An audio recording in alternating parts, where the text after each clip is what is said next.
Hello guys, நான் அசோக் வெங்கடேஷ்.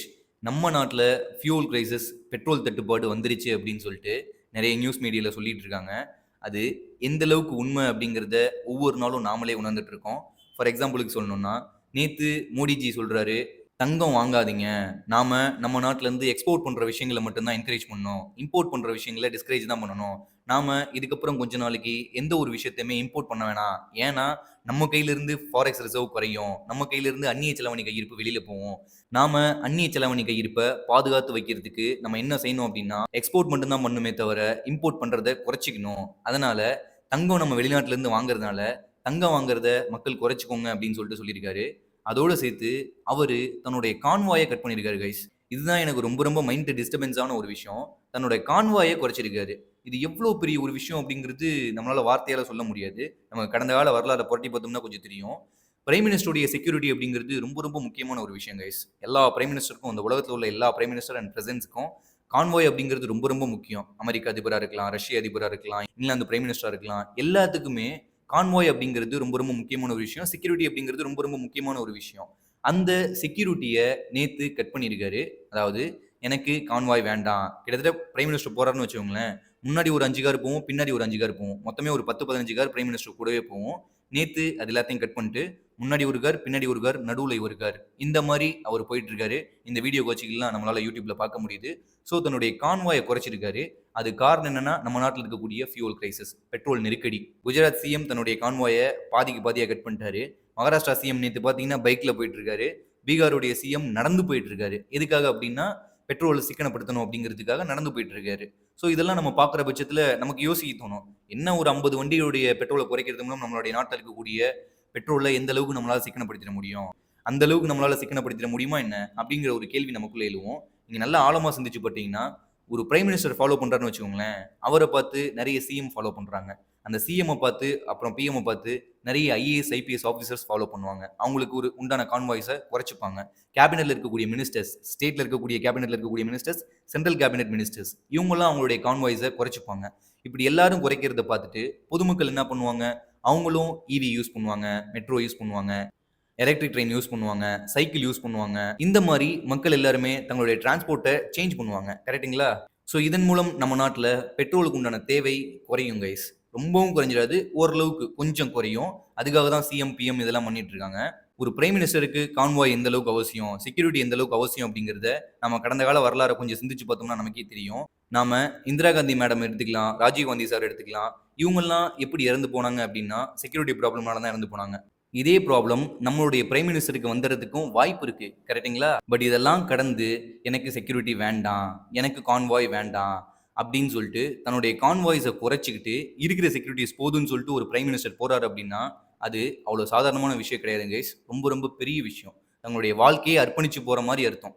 இப்போ ரீசெண்டாக கூட நம்மளுடைய பிரைம் மினிஸ்டர் எங்கேயோ வெளியே போயிருந்தப்ப அவருக்கு அங்கே செக்யூரிட்டி ப்ராப்ளம் இருந்ததாகவும், அந்த ப்ராப்ளமை ரஷ்ய பிரசிடென்ட் தான் முறியடிச்சிருக்காரு அப்படின்னும் நிறைய நியூஸ் நம்மளால யூடியூப்ல பார்க்க முடியுது. அதெல்லாம் உண்மையா பொய்யா நமக்கு தெரியாது. ஆனா இந்த உலகத்துல உள்ள எல்லா பிரசிடென்ட்ஸுக்கும் பிரைம் மினிஸ்டருக்கும் செக்யூரிட்டி பிரச்சனை அப்படிங்கிறது ரொம்ப பெரிய ஒரு விஷயம் கைஸ். ரொம்ப பெரிய பிரச்சனை அது. அப்படிப்பட்ட செக்யூரிட்டி இஷ்யூ நடந்ததுனால தான், செக்யூரிட்டி ப்ராப்ளம் இருந்ததுனால தான், செக்யூரிட்டி மிஸ்டேக்னால தான் நம்மளுடைய முன்னாள் பிரதமர்களான இந்திரா காந்தி மேடமையும் ராஜீவ் காந்தி சாரையும் இழந்துட்டோம். அப்படிப்பட்ட முக்கியமான செக்யூரிட்டி சிஸ்டமை குறைச்சி நம்மளுடைய பிரைம் மினிஸ்டர் போயிட்டு இருக்காரு. At the same time chief மினிஸ்டர்ஸும் ஒரு சில பேர் போயிட்டு இருக்காங்க. இதுக்கு பின்னாடி இருக்கக்கூடிய காரணம் என்ன? இதோட சேர்த்து டெல்லியில ரொம்ப அழுத்தமா கவர்மெண்ட் ஒரு விஷயத்த சொல்லியிருக்காங்க கைஸ். நீங்க வாரத்துல 2 நாள் ஒர்க் ஃப்ரம் ஹோம் பாருங்க, ஆஃபீஸ்க்கு வர வேணாம், ஒர்க் ஃப்ரம் ஹோம் பாருங்க அப்படின்னு சொல்லியிருக்காங்க. இதுக்கு பின்னாடி இருக்கக்கூடிய ஒரே ஒரு காரணம் என்ன அப்படின்னு பார்த்தீங்கன்னா, ஃபியூல் கிரைசிஸ் தான் கைஸ். பெட்ரோல் தட்டுப்பாடு தான் காரணம். நம்ம எல்லாருக்குமே தெரிஞ்ச விஷயம் தான். ஸ்ட்ரெய்ட் ஆஃப் ஹோர்மோஸை அமெரிக்கா கண்ட்ரோல் எடுத்துட்டாங்க. இவங்க கண்ட்ரோல் எடுத்ததுக்கு அப்புறம் கச்சா எண்ணெய் அப்படிங்கிறது உலக நாடுகளுக்கே மிகப்பெரிய சவாலாயிருச்சு. நம்ம இந்தியாவுக்கும் இதே சேம் ப்ராப்ளம் வந்துருச்சு. இதனுடைய விளைவு நம்மளுடைய நாட்டில் எப்படி ஏற்படும் அப்படின்னு கேட்டிங்கன்னா, ஃபர்ஸ்ட் பெட்ரோல் டீசலுடைய விலை உயரும் கைஸ். நேற்று உயர்ந்துருச்சு, 3 ரூபா உயர்த்திட்டாங்க. அவங்க உயர்த்துறதுக்கு முன்னாடியே நம்ம நாட்டில் கேஸ் இஷ்யூஸ் வந்துருச்சு. கேஸ் தட்டுப்பாடு வந்ததுனால நம்ம நாட்டில் அத்தியாவசிய பொருட்கள் எல்லா பொருட்களுடைய விலையுமே உயர்ந்துருச்சு. ரொம்பவும் அத்தியாவசிய பொருட்கள் இருக்கக்கூடிய உணவுப் பொருட்களுடைய விலையா இருக்கலாம், காய்கறிகளுடைய விலையா இருக்கலாம், அதோட சேர்த்து பார்மாசூட்டிகல்ஸ் மருந்து பொருட்களுடைய விலையா இருக்கலாம், எல்லா விலையுமே உயர்ந்துருச்சு. ஒரு கடையில 10 ரூபாய்க்கு இட்லி விற்கிறாங்க அப்படின்னா அதை 15 ரூபா ஆக்கிட்டாங்க. 15 ரூபாய்க்கு வித்த புரோட்டாவை இப்போ 20 ரூபாய்க்கு விற்கிறாங்க. 25 ரூபாய்க்கு வித்த தோசையை இப்போ 40 ரூபாய்க்கு விற்கிறாங்க. இந்த மாதிரி முக்கியமான அத்தியாவசிய பொருட்களுடைய விலையெல்லாம் உயர்ந்துருச்சு. இது சென்னையில மட்டும் கிடையாது கைஸ், இந்தியாவில் உள்ள எல்லா முக்கியமான சிட்டிஸ் அண்ட் ரூரல் ஏரியாஸ்ல கூட விலைவாசி ஒரு பக்கத்து உயர்ந்துகிட்டே போகுது. அதுக்கு தகுந்த மாதிரி மக்களுடைய சம்பளம் உயர்தா அப்படின்னு கேட்டீங்கன்னா அது உயரல. அது அப்படியே ஒரு இடத்துல நின்றுட்டு இருக்கு. இப்படிப்பட்ட ஒரு இஷ்யூ நம்மளுடைய நாட்டில் இருக்கும்போது, not only our country, across the world, உலகம் முழுக்க இருக்கக்கூடிய எல்லா நாடுகளிலும் இதே பிரச்சனை தான். விலைவாசி ஒரு பக்கத்து உயர்ந்து போயிட்டே இருக்கு. ஆனா அதுக்கு தகுந்த மாதிரி சம்பளம் உயரல. இதனால என்ன பிரச்சனை ஏற்படும் அப்படின்னு கேட்டீங்கன்னா, ஒரு ஸ்டேஜ்ல பெட்ரோல் தட்டுப்பாடு மொத்தமா வந்துருச்சுன்னு வச்சுக்கோங்களேன். இது எங்க போய் நிக்கும் அப்படின்னா, எக்கானமிக் கிரைசிஸ் நம்மளுடைய நாட்டுல வந்துரும் கைஸ். பொருளாதார நெருக்கடி நம்மளுடைய நாட்டுல வந்துரும். பொருளாதார நெருக்கடி நம்மளுடைய நாட்டுல வந்துருச்சு அப்படின்னு வச்சுக்கோங்களேன், எமர்ஜென்சி டிக்ளேர் பண்ணக்கூடிய ஒரு சிச்சுவேஷன் கூட நம்மளுடைய நாட்டுல வந்துரும். இப்படிப்பட்ட ஒரு சிச்சுவேஷன் வராம தவிர்க்கணும் அப்படிங்கறதுனால தான் நம்ம நாட்டுல பெட்ரோல் வெஹிக்கிள்ஸை யூஸ் பண்ணாதீங்க, ஃபியூல் வெஹிக்கிள்ஸை யூஸ் பண்ணாதீங்க, அதுக்கு பதிலாக எலக்ட்ரிக்கல் வெஹிக்கிள்ஸை யூஸ் பண்ணுங்க அப்படின்னு சொல்லிட்டு எல்லாருமே அட்வைஸ் பண்ணிட்டு இருக்காங்க. At the same time gold வாங்காதீங்க. நம்ம நாட்டில் அந்நிய செலவணிக்க இருப்பு ரொம்ப ரொம்ப முக்கியம். டாலர் நம்ம கையில் வச்சுக்கணும், ஃபாரெக்ஸ் ரிசர்வ் நம்ம கையில் வச்சுக்கணும். அது நமக்கு ரொம்ப ரொம்ப அவசியம். அதனால கோல்டை வாங்காதீங்க அப்படின்னு சொல்லிட்டு கவர்மெண்ட்டே நமக்கு சொல்றதுக்கு காரணம், ரொம்ப ரொம்ப முக்கியமான காரணம், நம்ம நாட்டில் எக்கானமிக் கிரைசிஸ் வந்துடக்கூடாது அப்படிங்கிற ஒரு விஷயம் தான் கைஸ். பட் இது அந்த அளவுக்கு போகுமா அப்படின்னு கேட்டிங்கன்னா, நிச்சயமா அந்த அளவுக்கு போகிறதுக்குலாம் சான்ஸ் இல்லை. அந்த அளவுக்கு போகிறதுக்குலாம் விட மாட்டாங்க. பட் இதே மாதிரியான தொடர்ந்துட்டு இருந்ததுன்னு வச்சுக்கோங்களேன், இதே மாதிரி வேர்ல்டில் இந்த மாதிரியான விஷயங்கள் தொடர்ந்துட்டு இருந்ததுன்னு வச்சுக்கோங்களேன், ஸ்டேட் ஆஃப் ஹோர்மோஸை மூடுறது, ட்ரேடை க்ளோஸ் பண்ணுறது, நமக்கு ஃபியூவல் கொடுக்காம இருக்கிறது, இந்த மாதிரியான ஒரு சில விஷயங்கள் தொடர்ந்ததுன்னு வச்சுக்கோங்களேன், இது அங்கே தான் கைஸ் போய் நிற்கும். பட் அந்த அளவுக்கு நம்மளுடைய கவர்மெண்ட் அலட்சியமெல்லாம் இருக்க மாட்டாங்க. நிச்சயமாக அந்த அளவுக்கு எல்லாம் நம்ம போக மாட்டோம். நம்மளை சேஃப் அண்ட் செக்யூராக வைக்கிறதுக்கு நம்மளுடைய கவர்மெண்ட் என்ன பண்ணுமோ அதை கண்டிப்பாக பண்ணுவாங்க. ஸோ இந்த மாதிரியான ஒரு சுச்சுவேஷனில் நாம கவர்மெண்ட்டுக்கு எப்படி கான்ட்ரிபியூட் பண்ணலாம் அப்படின்னா, ஒரே ஒரு வகையை கான்ட்ரிபியூட் பண்ணலாம். நீங்க ஒரு பைக் வாங்கணும் அப்படின்னு ஆசைப்படுறீங்க, அல்லது ஒரு கார் வாங்கணும்னு ஆசைப்படுறீங்கன்னு வச்சுக்கோங்களேன், இவி வெஹிக்கிள்ஸ் வாங்குங்க கைஸ். இவி கார் வாங்குங்க, இவி பைக் வாங்குங்க. அது நம்மளுடைய கவர்மெண்ட்டுக்கு, நம்மளுடைய நாட்டுக்கு நாம செய்யக்கூடிய ஒரு மிகப்பெரிய நல்ல விஷயமா இருக்கும். ஒரு ஹெல்த்தியான விஷயமா இருக்கும். இப்போ நம்ம ஃபியூல் வெஹிக்கிள் வாங்குறோம் அப்படின்னு வச்சுக்கோங்களேன், இன்னைக்கு இருக்கக்கூடிய பெட்ரோல் பிரைசஸ் இன்னும் இன்க்ரீஸ் ஆகிறதுக்கு சான்ஸ் இருக்கு. ஃபியூச்சர்ல இன்னும் இன்க்ரீஸ் ஆச்சு அப்படின்னா நமக்கு தலைவலி தான். அதுக்கு பதிலாக நம்ம இவி வெஹிக்கிள்ஸ் வாங்கிட்டோம் அப்படின்னா அது ஒரு நல்ல ஹெல்த்தியான ஒரு விஷயமா இருக்கும் கைஸ்.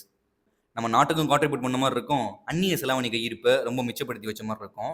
ரெண்டாவது, நம்ம நாட்டில் இப்போ இல்லாத விஷயம் என்ன அப்படின்னு கேட்டிங்கன்னா, நம்ம நாட்டில் இவி கார் இருக்கு, இவி பைக் இருக்கு, இவி பஸ் கூட இருக்கு. லோக்கல்ல இவி பஸ் யூஸ் பண்றாங்க. பட் லாங் டிஸ்டன்ஸுக்கு இவி பஸ் யூஸ் பண்றது இல்ல. சென்னையிலேருந்து திருச்சி போறதுக்கு, சென்னையிலேருந்து மதுரை போறதுக்கு, சென்னையிலேருந்து கன்னியாகுமரி போறதுக்கு போன்ற லாங் டிஸ்டன்ஸ்ல டிராவல் பண்றதுக்கு இவி பஸ் நம்ம யூஸ் பண்றது இல்ல. என்னமோ ஃபியூல் பஸ் தான் யூஸ் பண்றோம். கொஞ்சம் அப்டேட் ஆகி நல்ல ஒரு கேப்பபிள் உள்ள ஒரு பேட்டரி மட்டும், அட்வான்ஸ்டு பேட்டரி மட்டும் டெக்னாலஜி யூஸ் பண்ணி கண்டுபிடிச்சிட்டான்னு வச்சுக்கோங்களேன், ரொம்ப சீக்கிரமா இந்த பஸ்ஸும் வந்துடும். லாங் டிஸ்டன்ஸ் டிராவல் பண்ணக்கூடிய பஸ்ஸும் கண்டுபிடிச்சி எப்படியா இருந்தாலும் கொடுத்துருவாங்க. நாம நம்ம நாட்டில் கண்டுபிடிச்சி ஒரு வாகனத்தை ஈவியில் கண்டுபிடிச்சி வெளியில் விட வேண்டிய ஒரு தேவை இருக்குது அப்படின்னா அது ட்ரக்கு தான் கைஸ்.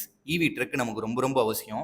ஒரு 4000 கிலோ அல்லது 5000 கிலோ வெயிட் ஹோல்ட் பண்ணிட்டு அதை கெப்பாசிட்டியை தாங்கிக்கிட்டு கன்னியாகுமரியிலேருந்து காஷ்மீர் போகிற வரைக்கும் பேட்டரி கேபபிளாக ஒரு ட்ரக்கு மட்டும் நம்ம ரெடி பண்ணிட்டோம்னு வச்சுக்கோங்களேன், அது ரொம்ப ரொம்ப ஹெல்த்தியான ஒரு விஷயமா இருக்கும் கைஸ். நீங்க யோசிச்சு பாருங்களேன், ஃபியூலோட விலை ஏறுது அப்படிங்கிற பட்சத்தில் நம்ம நாட்டில் உணவுப் பொருட்கள் மற்றும் அத்தியாவசிய பொருட்களின் விலையும் ஏறும். கரெக்டுங்களா?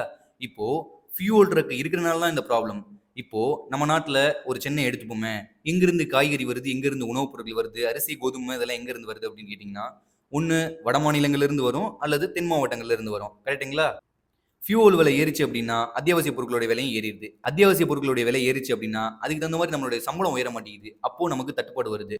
இந்த ஒரு ப்ராப்ளமை தவிர்த்தாகணும் அப்படின்னா அதுக்கு ஒரே ஒரு வழி இவி ட்ரக் தான் கைஸ். அதை கண்டுபிடிக்கிறதுக்கு உண்டான முயற்சியில இப்போ இறங்கியிருக்கிறாங்க. இவி ட்ரக்கு கண்டுபிடிச்சி வெளியில விட்டுட்டாங்க அப்படின்னா அதுக்கப்புறம் இந்த எக்கானமிக் கிரைசஸ் சரியாயிரும் கைஸ். இப்போ கன்னியாகுமரியில் ஆரம்பிச்சு சென்னை வரைக்கும் ஒரு 5000 கிலோ வெயிட் ஏற்றிக்கிட்டு 5 டன் வெயிட் ஏற்றிக்கிட்டு ஒரு லாரி ட்ரக், அதுவும் ஈவியில் மேனுஃபேக்சர் பண்ண ஒரு லாரி ட்ரக் வர்ற அளவுக்கு கேப்பபிளான ஒரு லாரி மேனுஃபேக்சர் பண்ணி கொடுத்துட்டாங்க. டாட்டாவோ அல்லது வேற ஏதாவது ஒரு கம்பெனியோ மேனுஃபேக்சர் பண்ணி இந்தியாவில் வெளியில் விட்டுட்டாங்க அப்படின்னு வச்சுக்கோங்களேன், அது ரொம்ப ரொம்ப ஒரு ஹெல்த்தியான விஷயமா இருக்கும் கைஸ். அதுக்கு உண்டான முயற்சி தான் இப்போ போயிட்டு இருக்கு. ஸோ இதுவும் வந்துருச்சு அப்படின்னா நாம ஃபியூல் கிரைசஸ் நம்ம நாட்டில் வந்தாலும் அது ஒரு மிகப்பெரிய தாக்கத்தை ஏற்படுத்தாது. அத்தியாவசிய பொருட்களுடைய விலையும் கை வைக்க நாம இதை நோக்கி தான் பயணம் பண்ணணும், ஈவியை நோக்கி தான் நம்ம பயணம் பண்ணணும். அதுதான் ரொம்ப கரெக்டாக இருக்கும். ஸோ நீங்கள் நம்மளுடைய நாட்டுக்கு ஏதாவது கான்ட்ரிபியூட் பண்ணணும் அப்படின்னு நீங்கள் நினச்சிங்கன்னா ரொம்ப முக்கியமாக இவி வெஹிக்கிள்ஸ் வாங்குங்க. ஃபியூல் வெஹிக்கிள்ஸை கொஞ்சம் அவாய்ட் பண்ணிடுங்க. இவி வெஹிக்கிள்ஸோடைய யூசேஜ் அதிகமாக தான் கார் உற்பத்தி செய்யக்கூடிய கம்பெனிஸ் இவி வெஹிக்கிள்ஸ் இன்னும் அதிகமாக மேனுஃபேக்சர் பண்ணுவாங்க. டிமாண்ட் ஜாஸ்தியானதா அதிகமாக மேனுஃபேக்சர் பண்ணுவாங்க. ஸோ நாம இவி வெஹிக்கிள்ஸ் யூஸ் பண்ணுறது தான் ஒரு ஹெல்த்தியான விஷயமா, நம்மளுடைய நாட்டுக்கு செய்யக்கூடிய ஒரு ஹெல்த்தியான விஷயமா இருக்கும் அப்படின்னு நான் பார்க்குறேன். வீடியோ உங்களுக்கு பிடிச்சிருந்துச்சுன்னா லைக் பண்ணுங்க, ஷேர் பண்ணுங்க, நம்மளுடைய சேனலுக்கு சப்ஸ்கிரைப் பண்ணுங்க. தேங்க்யூ ஃபார் வாட்சிங் this video. Have a great life.